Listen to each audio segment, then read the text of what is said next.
The statements we're about to show you are from the Holy Coran, and is said to be the official, unchanged, pure word of God, revealed over 1400 years ago. Claiming to be the word of God is a heavy statement, and without proof, or if a single contradiction is found within the book, the apparent word of God will be proven false. So without further ado, let's put the book to the test. In the 23rd chapter, titled The Believers, from the 12th to the 14th verses, God is said to give a detailed description of how the human being is formed.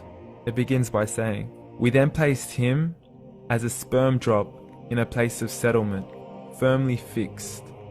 Then we made the drop into a alaqa." We will translate this word very soon. "And then we changed the alaqa into a lump.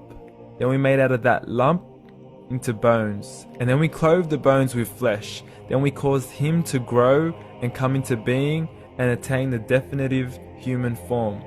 In the 21st century, we can now safely say that this verse is clearly describing the process of human development in correct chronological order.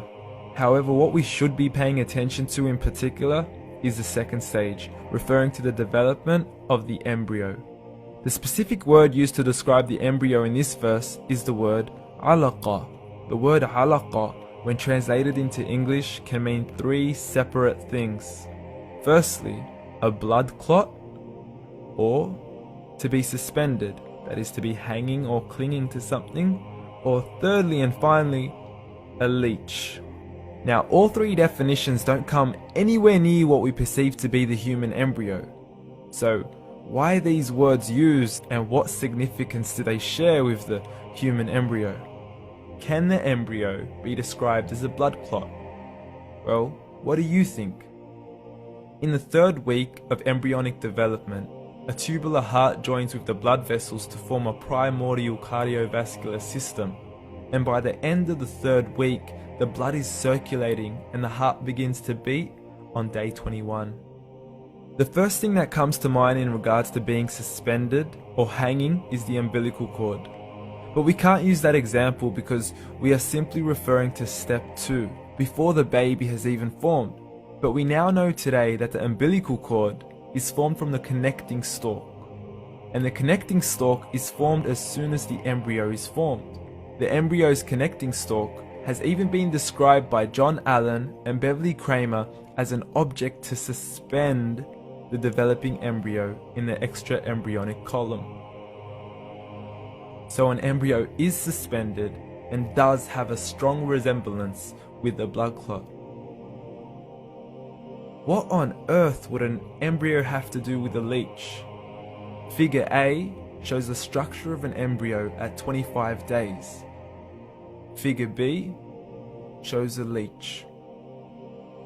Now please note once again that the embryo in this stage is no greater than the size of a kernel of wheat. This is an X-ray of the embryo at 22 days. This is the internal structure of a leech. It's mind-blowing stuff, but you still haven't seen anything yet. This is the head of the embryo at 22 days. The detail you are seeing right now is absolutely impossible to be seen with the human eye and can only be seen with a microscope. This is the back end of a leech. There's no other words used to describe this other than mind-blowing. The pictures we have shown you are impossible to be seen with the human eye or even to be predicted by the human mind. Once again, the verses we have shown you were revealed over 1400 years ago to a man who couldn't read nor write. Are these the words of God? Descriptions of the human embryo in the Quran cannot be based on scientific knowledge in the 7th century. The only reasonable conclusion is that these descriptions were revealed to Muhammad from God, from God, from God, from God, from God.